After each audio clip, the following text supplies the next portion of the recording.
દોસ્તો, અમારા દાદા હરીશચંદ્ર મને સતત બિઝી રાખે છે. હવે એમને સેવા કરવાનું ભૂત વળગ્યું છે.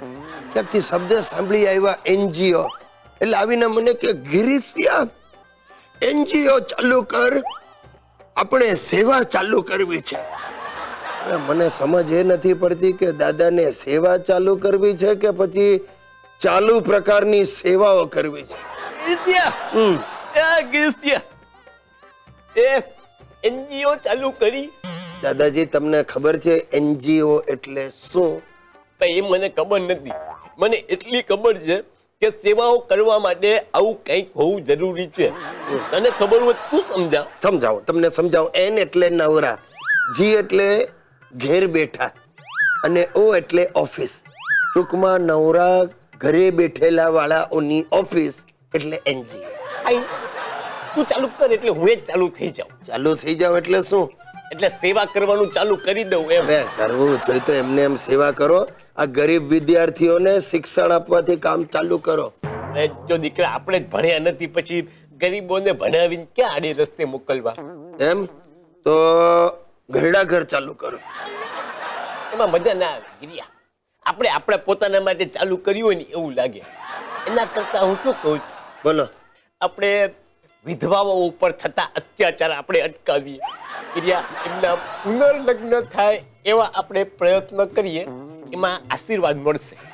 આશીર્વાદ લેવા જ ને, એના માટે પહેલા જ મોટી જગ્યા જોઈએ બહેનોને રાખવા માટે. સમજ્યા? પૈસા જોઈએ, માણસો જોઈએ. આ બધું કે આવશે ક્યાંથી? છે ને પણ જગ્યા એટલે જગ્યામાં આપણું ઘર. બરાબર છે. 2-3 વિધવા બહેનોને બોલાવીને આપણે કાર્યની શરૂઆત કરીએ અને પછી પૈસાની જરૂર પડે તો મારી બચતમાંથી પૈસા વાપરશું, અને નહીં હોય તો પછી આપણે ગિરિયા ફાળો ઉઘરાવી લેશું. હવે તમારી બચત શું છે ને હું એકલો જ જાણું છું. હજી ઉઘરાણી વાળાઓ રોજ ધક્કા ખાય છે, અને ફાળો ઉઘરાવવા જેવી હાલત તો તમે મારી કરી નાખી છે. ગિરિયા, હવે તું મૂળ વાત પર આવ્યો. NGO એટલે નવરા ગિરીશની ઓફિસ. મિત્રો, આજે મારી તિથિ છે, એટલે લગ્ન તિથિ છે. કોઈકે કહ્યું છે કે ભાઈ જેની ઘરવાળી સારી એનો સંસાર સારો. મારે તો બાવાના બેવ બગડ્યા છે.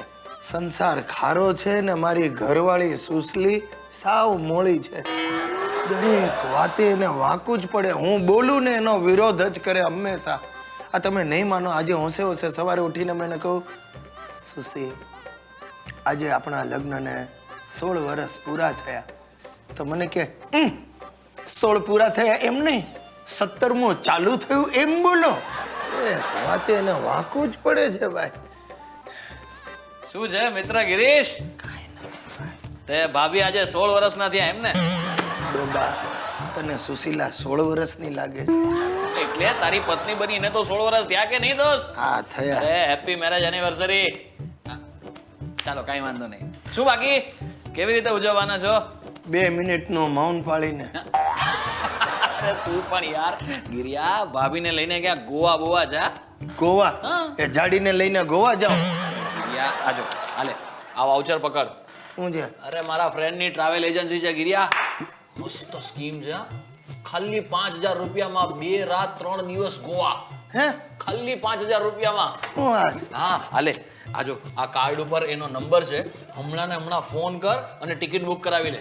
અને ભાઈ પેલા 5000 રૂપિયા આપી દે. એ આપું તને, પણ આ સારી સ્કીમ છે. 5000 ખાલી 5000. એટલે પછી કઈ જોજે બીજા આડા. અરે આ તો બહુ સારું કહેવાય. આમાં તો સુશલી ખુશ થઈ જશે. આ 5માં સારું પતી ગયું. આ તો પાટણ જઈએ તો વધારે ખર્ચા થતા હોય છે. ચાલ ગિરિયા, હું રજા લઉં, પણ સાંભળ, ફોન કરીને ટિકિટ બુક કરવાનું ભૂલતો નહીં. ના, ટિકિટ પહેલી બુક કરાવી દો. હા, હવે કઈ સવાલ? 5000માં વાહ, મજા પડી ગઈ, લોટરી લાગી ગઈ. આમાં સુશલીએ ખુશ, હું ખુશ, ગોવાની ગવર્મેન્ટે ખુશ. આ નંબર લગાડવા દે ભાઈ. હેલો, मिस्टर ओपी कस्तूरी? हाँ जी, हाँ, ओ मैं लुकेश का मित्र बोल रहा हूँ, गिरीश. अच्छा, वो गोवा का बुकिंग किया है? हाँ, वो वाउचर दे के गया 5000.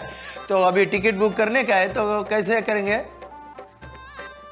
10,000 रुपया टिकट का, 6,000 रुपया खाने पीने का. और 2000 रुपया टैक्स, ये सब ऊपर से देने का। अरे पर तो हमको यह 5000 दे के फायदा क्या? ऑटोमेटिक मिक्सर ग्राइंडर फ्री दिया किसको? लुकेश को। एनी जात ने हालो मने ग्राइंड करी गयो